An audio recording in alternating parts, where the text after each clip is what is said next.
AI agents are changing everything. They're not just tools, they're completely unique problem solvers, your time savers, and your behind the scenes multitaskers. But how do they actually work? Well, let's make it simple and run through how we're going to do that today. If you've been thinking, what do they actually do and why do they actually matter? You're in the right place. In this video, I'll walk you through the process step by step. So by the end of the video, you'll know exactly how these digital helpers are transforming the way that we're going to be living our lives and doing work day to day. Let's break it down in the easy to understand way without any of the jargon. Ready? Well, let's dive straight in. So as you can see on screen, we're going to be talking about AI agents. So what are we going to be running through today? Well, we're going to go through what are AI agents, what are the parts that are enabling businesses to use them.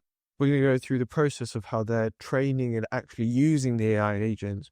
We're going to go through examples of how do they work. We're going to look for some industry applications as well. And then we're also going to look at why they're important and what does the future hold. So really getting into the nitty gritty of how they are and what they do. So we can have a look starting off with the bigger picture. So as you can see here, Emerging Tech Impact Radar by Gartner for 2024 report. And what you can see on the right hand side here is a really key graph. So what we can see is the dark grey on the outside is 6 to 8 years out. We've then got the lighter grey, which is 3 to 6 years out. We've then got the lightest grey at 1 to 3 years out. And the yellow being here and now or going to be available within the next year or so. And we've got generative AI, which as many of you know, we're using it today. But we've also got these Gen AI virtual assistants, as well as many other parts that are starting to come through. And they're going to be very prominent in 2025 and over the next year as well. I'm sure many of you will also see the videos online from, for example, Google, Microsoft. We've got Snowflake. We've also got Mark Zuckerberg, all talking about AI agents, the age of AI agents, which is going to be 2025. And they're starting to be implemented with businesses and how they can support and grow the day-to-day so that you don't have to focus on that, but instead you can focus on the big picture, the forward thinking, enabling you to work on the business versus in the business. Now, let's break it down a bit more. So generative AI is something that we're always using day-to-day, but AI agents are taking it to the next level. So they're even more useful because they're not just helping you, but they're also starting to work with you and doing tasks for you, both on autopilot or if you're giving them a specific task, they're able to go off and do it. So as you can see here, some of the terms that are coming out are more AI agents or the agentic AI or agentic world. We've also got agentic tools. So there are a couple that are starting to come through. Now, what do they actually provide? Well, if we come down here, we can see that they're expertise, so they're customized for really specific roles. They're also going to have some autonomy, so they're going to be able to go off and do a task without you having to supervise them all of the steps or every single way. We've also got some versatility. They'll be able to answer the simple questions, but they'll also be able to go off and manage the workflows and adapt to your needs. One thing that's really interesting is they're also talking about having a command AI agent that sits across all of their agents that are running. And this could just be to make sure that they're actually doing the job correctly, continuous improvement, making sure they're running the way that they need to, so that you have the best AI workforce that is working with you. Now, how do these actually work? Well, if we come across to here, you'll be able to see the 4 simple step process. So number 1 is the input. So you provide a command or ask a question. So again, this is how many of you are working with AI today. So again, you're giving it a clear instruction, a clear objective for it to complete. And then what we're going to go do in the next step is actually start the processing. So many of you have probably used the O1 or O3 deep reasoning models from OpenAI. This is where it starts to think about all of its information, the task has been given, any context, so that it can go through and produce the best result possible. Well, this is what we're going to be starting to do here. It's going to be understanding the objective that you've given it, and it's going to start to go off and try and complete that. But before it does any action, it needs to make sure that it has that correct output diagnosed so it knows exactly how to get there. And that's where the next step comes in. We're going to start to take the action. So the AI agent is going to start to deliver the output. It's starting to complete the actual request that you've submitted. So that whether that be an answer or completing an assigned task, you'll be able to do that. And that's great for maybe your more complex processes that would take many, many hours for a human to do it.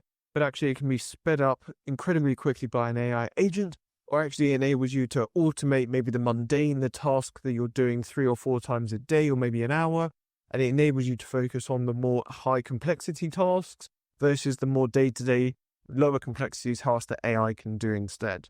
And that's where the next stage comes in as well, because it's going to be running through this consistently. What it'll be able to do is learn and consistently get smarter over time.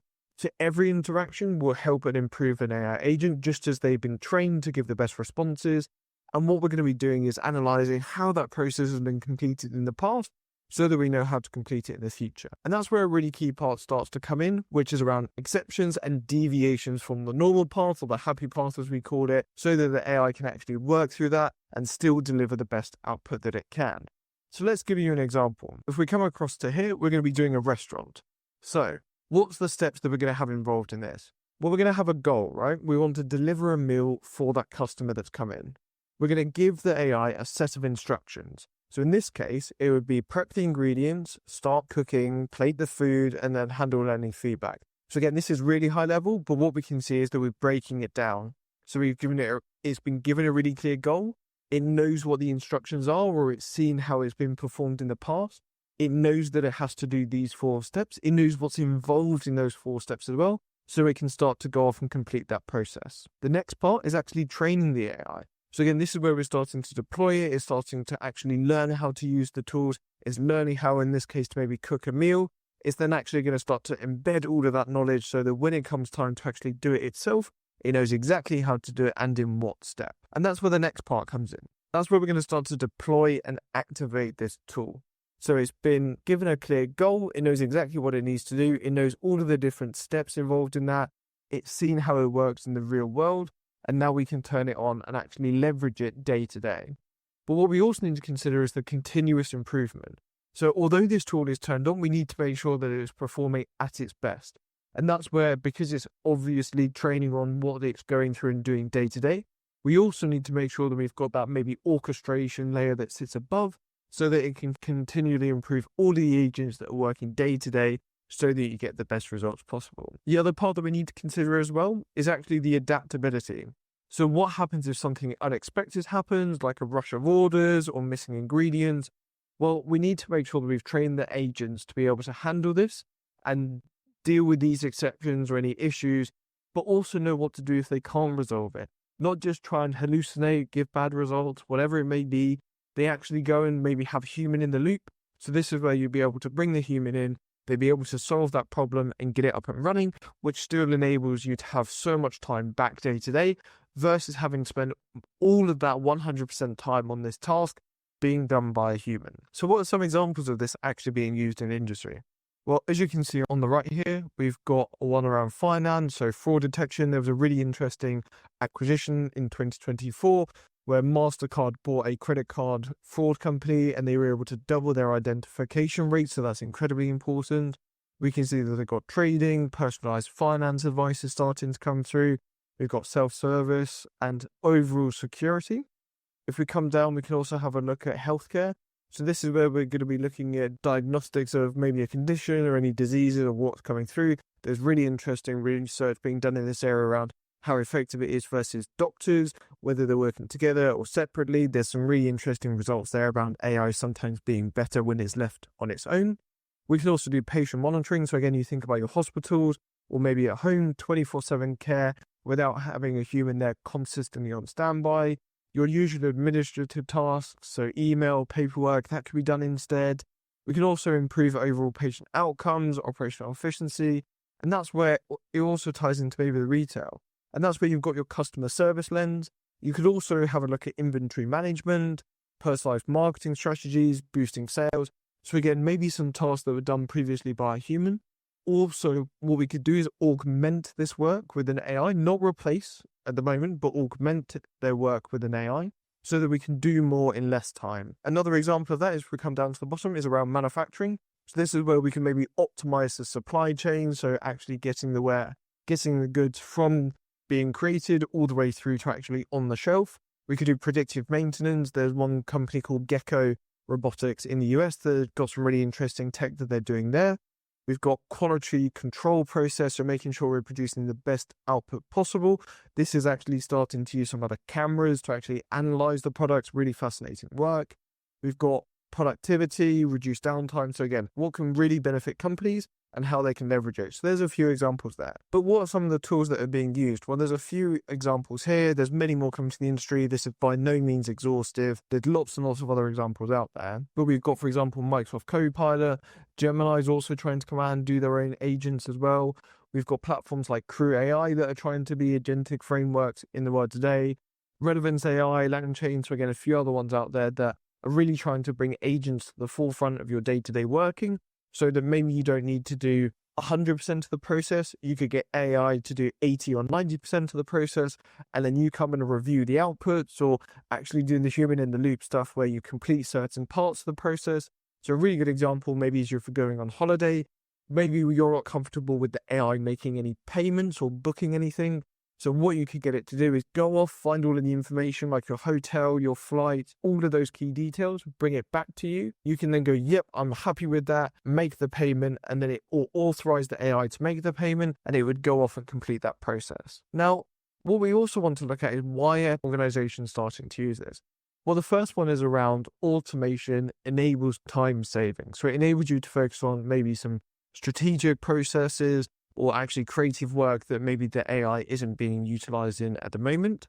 We've also got cost efficiency, so reducing the manual work minimizes errors, saves resources, and also you can scale it incredibly easily compared to increasing the number of staff that you have behind it. And that ties into your productivity boost. So because you're able to do more with less, you're streamlining workflows, you're enabling a high return on ROI, so your return on investment, to make sure that you're getting the most out of this technology.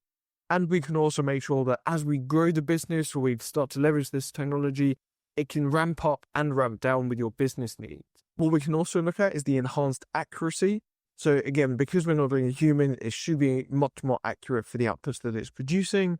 We can improve the customer experience. So again, as we mentioned, maybe you want to send an automated email or phone call straight to that customer and then gather the feedback, produce reports on how you could improve it. You can use AI to do stuff like this. But also we can have a look at the outputs of all of this and see, do we have a gap?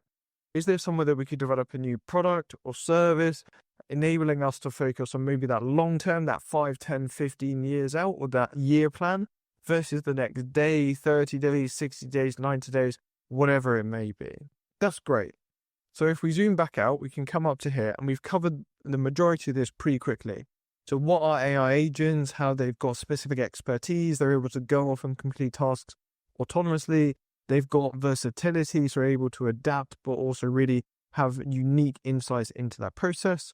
We've got the 4 steps, so being able to input your goal or understanding the process and how to complete it, completing that action, and then also self-improvement and how they can improve in the future. We've got examples of how they work, some of the industry applications.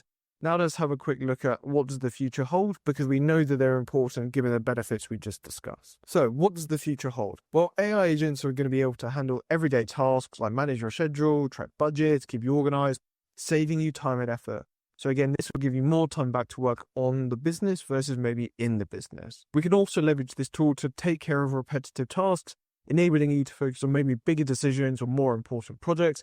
So again, enabling you to work on that business versus in that business. They'll adapt to your preferences. So again, that personalization starting to come through. So it'll be able to give you personalized holiday planning, investing money, daily routine. Whether it's in your business, it could give you real insights into campaigns that you're going to be running, your funding, how you've got investment, lots and lots of different ways that you could utilize it. We're also going to start to see AI agents probably leveraged in really specific and key roles to tackle complex problems. Again, you've got examples in healthcare, drug development is being utilized quite a lot at the moment, predicting disasters, taking action on that inside as well, or maybe even exploring the future of space and time as we see it as well. We've got to make sure that the use of AI agents is going to be fair, clear, and responsible, ensuring that they benefit everyone and it's not being captured into a few specific use cases or a few specific companies. We've got to make sure that everyone's going to be able to maximize and leverage this technology. That was a really quick video on AI agents. I hope it was useful. We've covered them incredibly quickly, but hopefully it brings it to life a bit more. How we're going to be starting to unlock this AI agent, the agentic AI, the agentic world over the next year. Have a think about maybe where you could apply it in your business as well. So what's something that maybe you don't need to do every single step in the process? Or where could you leverage AI to start to complete more of the process so that you have time to focus on the business? Again, remember these benefits here, because if you're not leveraging it, your competition probably is. I hope this was useful. Have a great day.